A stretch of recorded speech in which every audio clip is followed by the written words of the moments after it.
यथा ज्ञास्यसि तच्छृणु। यथा यथा ज्ञास्यसि शृणु।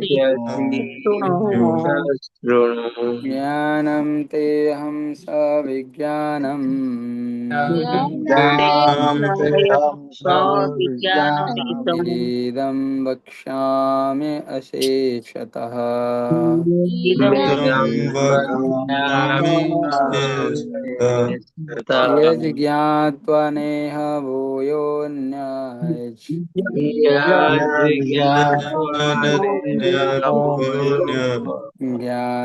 ज्ञातव्यम् अवशिष्यते। ज्ञातव्यमविशिष्यते। अवशिष्यते। मनुष्याणां सहस्रेषु मनुष्याणां सहस्रेषु सहस्रेषु कश्चिद्यतति सिद्धये। कश्चिद्यतति सिद्धये। सिद्धये। यततामपि सिद्धानां यततामपि सिद्धानां कश्चिन्मां व्यतितत्वतः। मां व्यतितात्वतः। स्वतः भूमिरापो नलो वायु भूमिरापो मनो बुद्धिरेव च।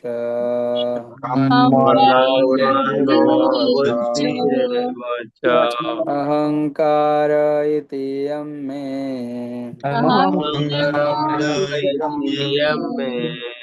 भिन्न प्रकृतिरष्टधा। भिन्ना प्रकृतिरष्टाधा।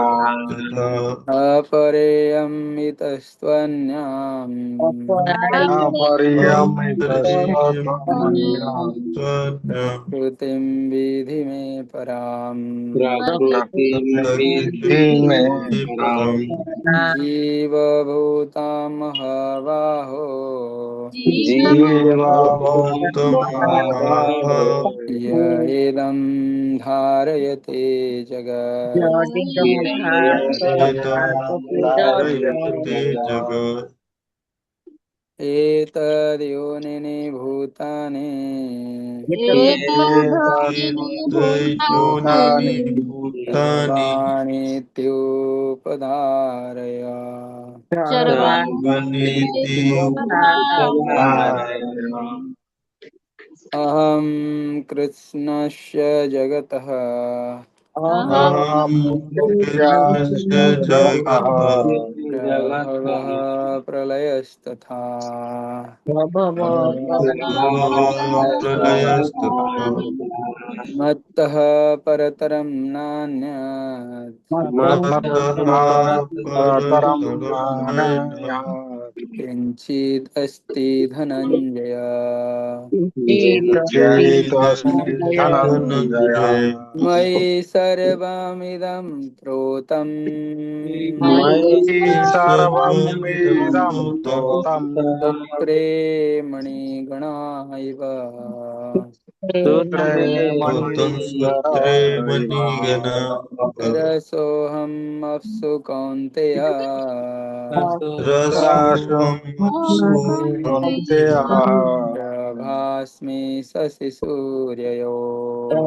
प्रभास्मि शशिसूर्यायोः। प्रणवः सर्ववेदेषु प्रणवः प्रणवः सर्ववेदेषु सर्ववेदसु शब्दः खे पुरुषं ऋषु।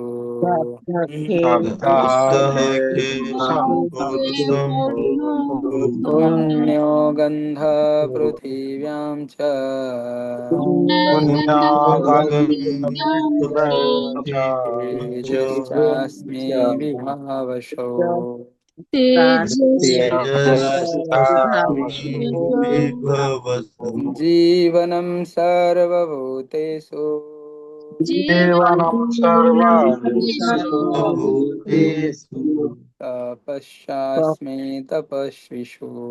तपस्मि तपस्विषु तपस्विषु बीजं मां सर्वभूतानां बीजं मां सर्वभूतानां विधि पार्थ सनातनम् विद्धि पार्थ सनातनम् सनातनम् बुद्धिर्बुद्धिमतामस्मि बुद्धिर्बुद्धिमतामस्मि तेजस्तेजस्विनाम् अहम् बलं तेजस्तेजस्विनामहम् बलवतां चाहम् बलं बलवतामहम्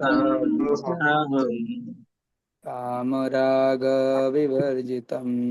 कामरागविवर्जितम् कर्मा विरुद्धो भूतेषु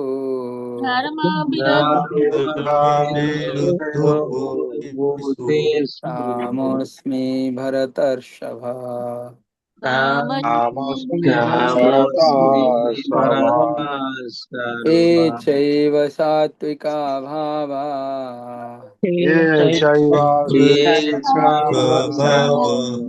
राजसास्तामशाश्रये राजसास्तमसश्चये मत्त एवेति तान् विद्धि मत एवेति तं विद्धि न त्वहं तेषु ते मयि नात्वाहं तेषु ते मयि स्त्रीभिर्गुणमयैर्भावे श्रीभिर्गुणमयैर्भावे देभिः सर्वम् इदं जगत् देहि सर्वमिदं जगत् सर्वमिदं मोहितं जगत् नाभिजानाति मोहितं नाभिजानाति मामेभ्यः परम् अव्ययम् मामेभ्यः अव्ययम् दैविः एषा गुणमयी ईशा गुणमयी मम माया दुरत्यया मम माया दुरतया मामेव ये प्रपद्यन्ते मामेव ये प्रपद्यन्ते मायामेतां तरन्ति ते मायामेतं तरन्ति ते ते न मां दुष्कृतिनो मूढा नाम प्रपद्यन्ते नराधमः प्रपद्यन्ते प्रपद्यन्ते नराधमः नराधमा माययापहृतज्ञाना मायापहृता ज्ञान आसुरं भावमाश्रिताः असुरं भावमाश्रिताः चतुर्विधा भजन्ते माम् सुरेवाय सुरविद्या वन्दे भजन्ते माम् माम् जनाः सुकृतिनार्जुन जनाः जनाः स्वीकृत्य आर्तो जिज्ञासुरर्थार्थी मातो जिज्ञासुरताति ज्ञानी च भरतर्षभ ज्ञानी च च भरतर्षभा तेषां ज्ञानी नित्ययुक्ता तेषां ज्ञाने नित्योक्ता एकभक्तिर्विशिष्यते एकभक्ते विषयते एकभक्ति विशिष्यते यो हि ज्ञानिनोऽत्यर्थम् प्रियो हि प्रियाणि जानिनोत्यर्थम् अहं स च मम ज्ञानिनोत्यर्थम् प्रियः अहं स च मम अहं स च प्रियः मम प्रियः उदारः सर्व एवैते उदारः सर्व सर्व एवैते एवैते ज्ञाने त्वात्मैव मे मतम् ज्ञाने ज्ञानी तो त्वात्मैव आत्मामयैव मतम् मतम् आस्थितः स हि युक्तात्मा आस्था हि युक्तात्मा युक्तात्मा मामेवानुत्तं मां गतिम् मामेवानुगन्तुं गतिम् गतिम् बहूनां जन्मनामन्ते जन्मानमन्ते जन्मन्ते ज्ञानवान् मां प्रपद्यन्ते ज्ञानवं मम प्रपद्यते प्रपद्यते प्रपद्यन्ते वासुदेवः सर्वमेति वासुदेवः सुदेव सर्वमिति सर्वमेति महात्मा सुदुर्लभ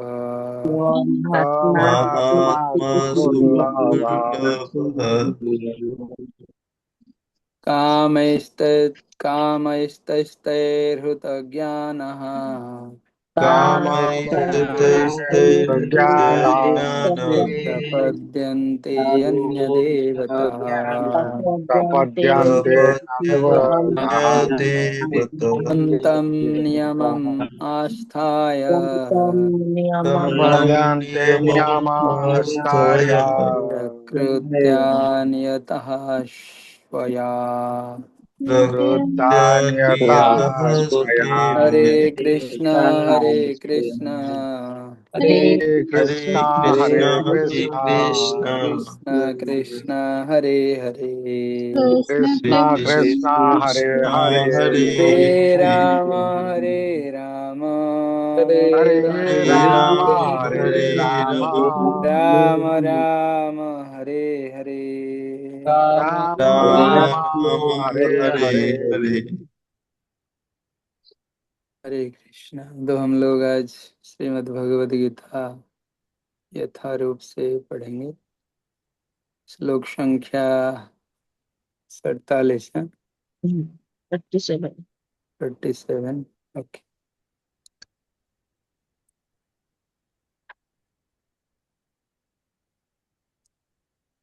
कर्मणेवाधिकारस्ते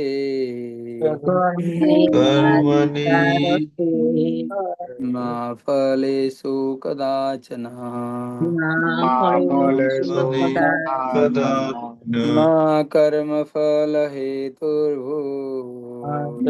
मा कर्मा फल हेतु कर्मफलहेतुर्भुः मा ते संगो सर्वकर्माणि सत्वकर्माणि माते माते सो सर्वकर्मेषु सर्वोस्तत्वकर्माणि। अनुवाद तत्पर्य श्रील प्रभुपाद के द्वारा। श्रील प्रभुपाद की जय। जय।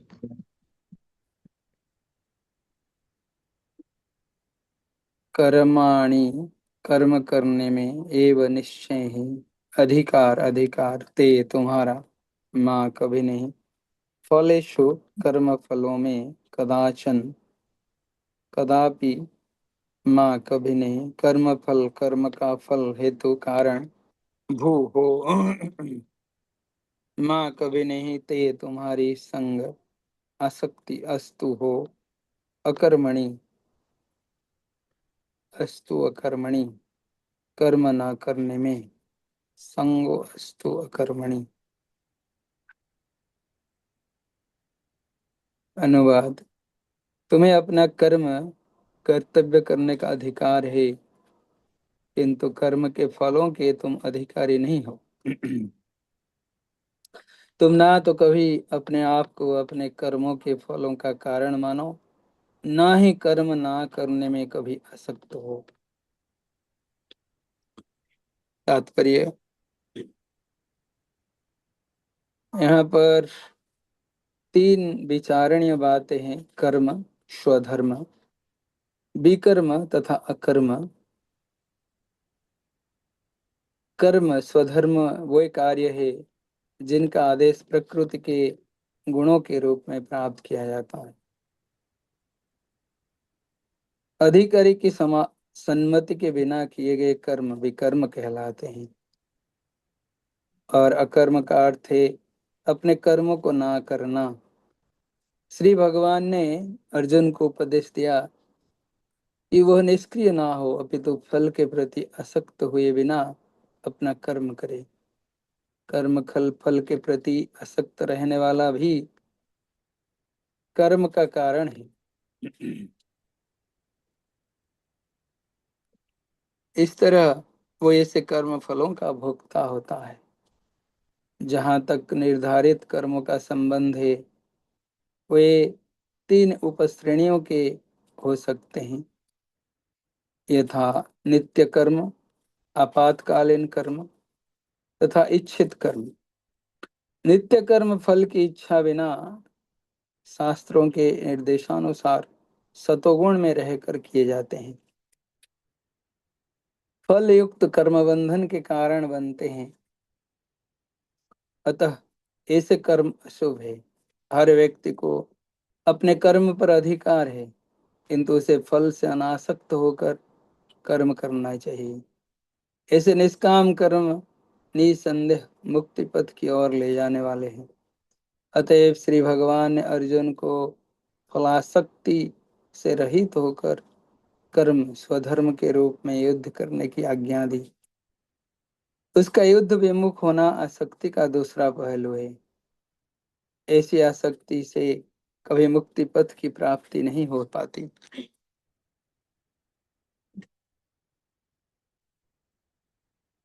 आसक्ति चाहे स्वीकारात्मक हो या निषेधात्मक, वह बंधन का कारण है। अकर्म पापमय है, अतः कर्तव्य के रूप में युद्ध करना ही अर्जुन के लिए मुक्ति का एकमात्र कल्याणकारी मार्ग था। हरे कृष्ण। जय श्रील प्रभुपाद की जय। तो हम लोग कल चर्चा किए थे, जिसमें कृष्ण बोल रहे थे कि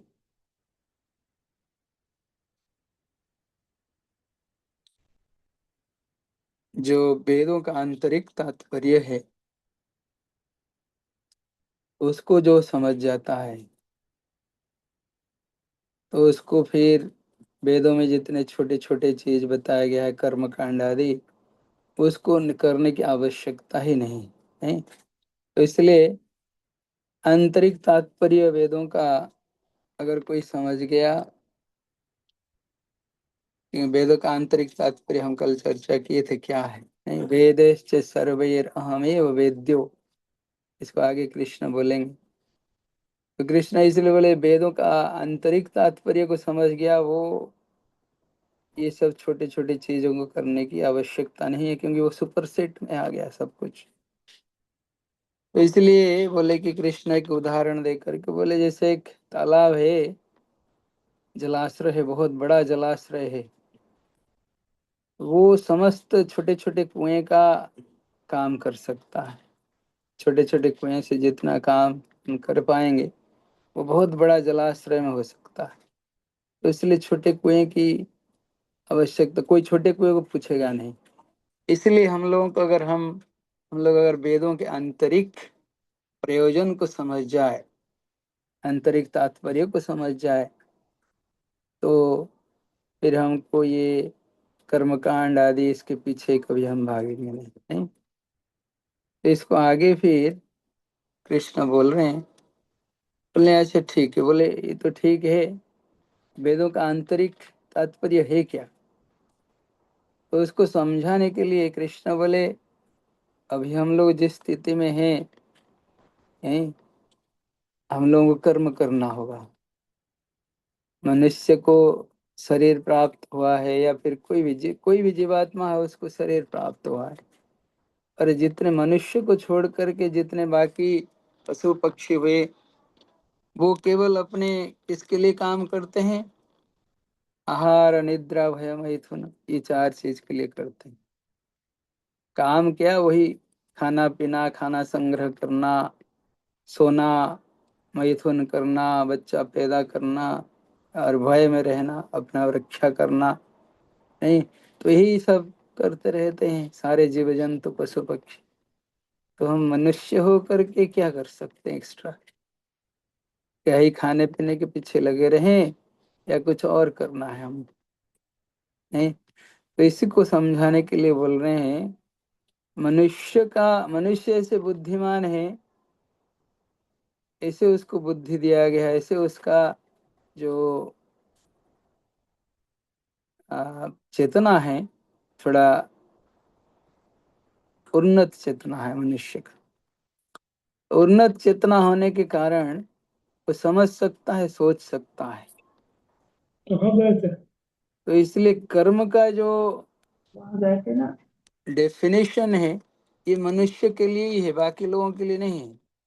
बाकी किसी के लिए नहीं है कर्म का डेफिनेशन कि कोई कर्म करता है।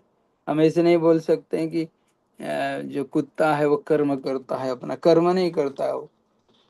क्योंकि कर्म जो है, इसका बड़े गहन संबंध है धर्म के साथ, है। कर्म का बड़े गहन संबंध है धर्म के साथ। तो इसलिए यहाँ पे बोल रहे हैं हम लोगों को कैसे कर्म करना चाहिए ताकि हम अपने धर्म का आचरण कर पाए। नहीं, तो इसलिए इसको बोल रहे हैं मनुष्य जो है अपने कर्म के माध्यम से अपना जो नित्य धर्म है उसका भी आचरण कर सकता है।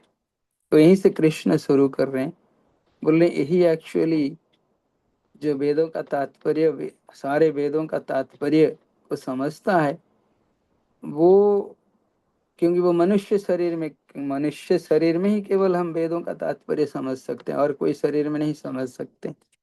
तो इसलिए मनुष्य शरीर में रह करके वो अपने कर्म के माध्यम से जिस प्रकार के गुण से वो मोहित है, चाहे कोई भी गुण हो, नहीं, उसी गुण में रह करके अपने कर्म के माध्यम से वो अपने स्वधर्म को स्थापित कर सकता है। उसके पास ये अधिकार है, ये कर सकता है वो। नहीं, तो बोले इसीलिए इसको बोल रहे कृष्ण आगे, कर्मण्येवाधिकारस्ते मा फलेषु कदाचन।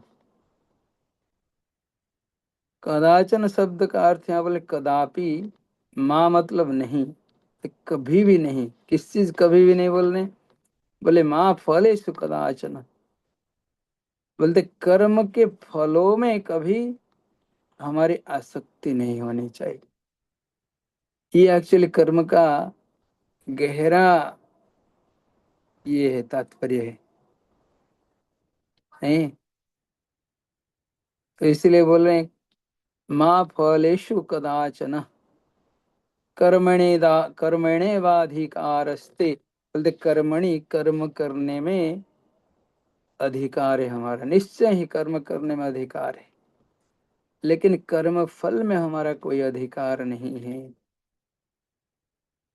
अधिकार नहीं है, लेकिन हम हमारे अधिकार को जताते हैं कि हाँ हम ये किए हैं, हम कर्म फल को भोगना है हमको, लेकिन एक्चुअली हमारा कोई अधिकार नहीं है।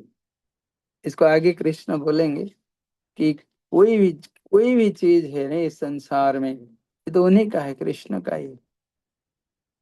तो जिनका है उनका अधिकार होगा ना, हमारा तो है नहीं कुछ, नहीं।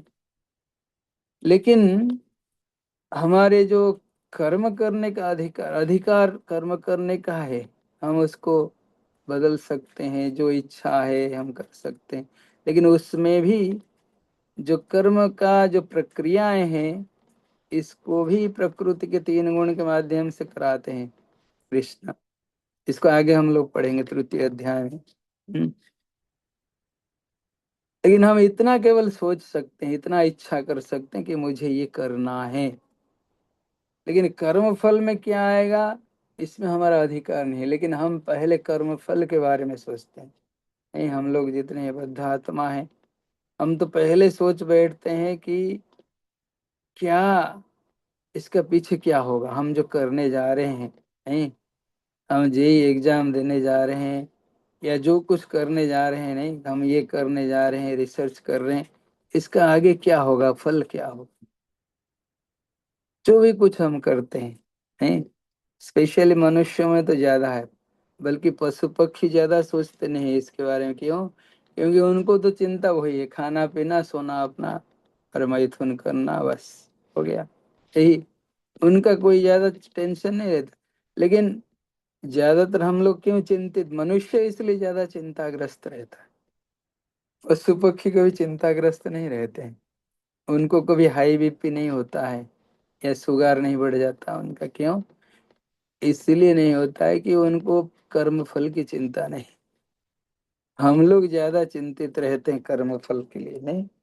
लेकिन कृष्ण यहाँ बोल रहे नहीं, उसको ये तुम्हारा अधिकार नहीं है, कदापि इसका अधिकारी आप नहीं हो। इसलिए कभी भी कर्म फल के प्रति हमारा आसक्त होना ये बिल्कुल गलत बात है। तो आगे इसलिए बोल रहे हैं इसको कदाचन, कदापि नहीं, नहीं। फिर बोलते हैं कि माँ कर्म फल हेतु, बोलते माँ कभी नहीं कर्म फल, कर्म फल कर्म का फल हेतु कारण भू, बोले कर्म फल का हेतु भी आप नहीं बनते, आप भी नहीं है। लेकिन हम सोचते हैं हम है कारण, क्योंकि हम ये सोचते हैं कि कर्म फल का कारण हम है, तो कर्म फल के अधिकारी हम है, और कर्म फल को भोगना भी हमको चाहिए। ये पूरा चेन है नहीं। क्योंकि हम जो कर्म करते हैं हम सोचते हैं इसका फल का भागी हम है, नहीं, कर्म फल का कारण मेरे वजह से आया। लेकिन कभी कभी हमारे अंदर ये होता है कि अगर खराब आया तो हम दूसरों पे डाल देते हैं, बोलते हैं अरे हम हमारे वजह से थोड़ी हुआ है। कभी अच्छा रिजल्ट आ गया, हाँ हम किए, आगे आ जाते हैं। नहीं, हमारे अंदर ये गुण है। अगर कुछ कर रहे हैं सब मिल करके, कुछ खराब हो गया तो बोले हम थोड़ी किए हैं इसको, ये किया था, ये किया था। हम दूसरे के ऊपर दोष डाल देते हैं तुरंत, दूसरों को बोलते ये किया था इसके वजह से हुआ, हमारे वजह से नहीं हुआ। नहीं, अगर अच्छा आ गया, हाँ हम किए थे, हम ही कारण है इसके। तो इसलिए कर्म फल के कारण कोई नहीं हो सकता है संसार। आगे इसको फिर कृष्ण बोलेंगे कि इवन कर्म करने का अधिकार भी हमारा नहीं है, हम कर्म भी नहीं कर सकते हैं।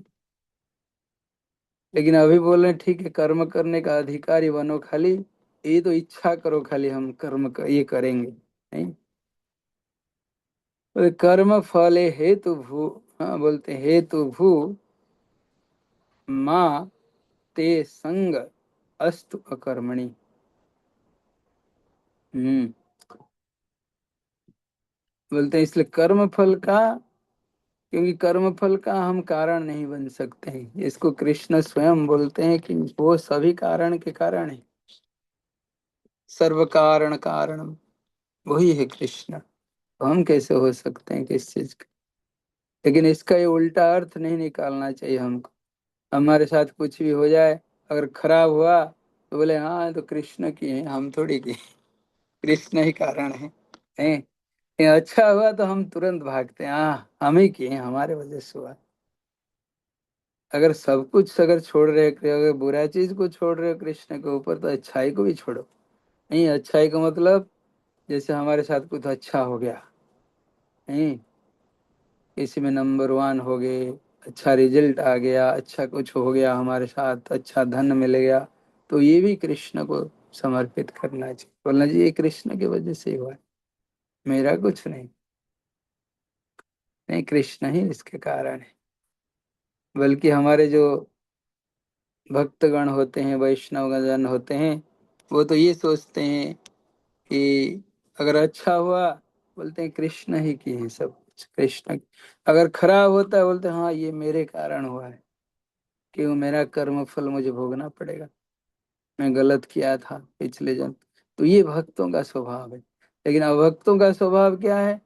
अगर अच्छा हुआ वो क्रेडिट लेंगे, अगर बुरा हुआ भगवान को बोलेंगे भगवान ही मेरे साथ ऐसे क्यों कर दिए, नहीं। लेकिन ये भक्तों का स्वभाव है, भक्त का स्वभाव है हमेशा कृष्ण के चरण में नहीं, अपनी कृतज्ञता ज्ञापन करना, चाहे अच्छा हो बुरा हो। अगर कोई बुरा भी हुआ हमारे साथ तो ये भी बोलते हैं, हाँ Krishna thank you very much, आपने हमारे कर्म फल को निकाल दिए। जो मैंने किया था बहुत पापमय काम किया था, उसको आपने कर्म फल दे दिया, हो गया, थैंक यू वेरी मच। नहीं, आपने कितने दयालु है, मुझे जितना पाप कर्म का फल मिलना था उससे बहुत कम दिया है। लेकिन जब खुशी का ये आता है, जब अच्छा होता है, तो कृष्ण बोलते हैं, कृष्ण आप कितना करम परम दयालु है, मैं इसका योग्य नहीं हूँ, फिर भी आपने मुझे इतना दे दिया, मेरा योग्यता ही नहीं है, फिर भी आपने दे दिया। कितना परम दयालु है, परम कृपालु है आप, हैं। तो ये भक्तों का स्वभाव है। तो इसलिए कृष्ण यहाँ बोले, तुम्हें अपना कर्म कर्तव्य करने का अधिकार है, किंतु कर्म के फलों का तुम अधिकारी नहीं हो। तुम ना तो कभी अपने आप को अपने कर्मों के फलों का कारण मानो, ना ही कर्म ना करने में कभी आसक्त हो।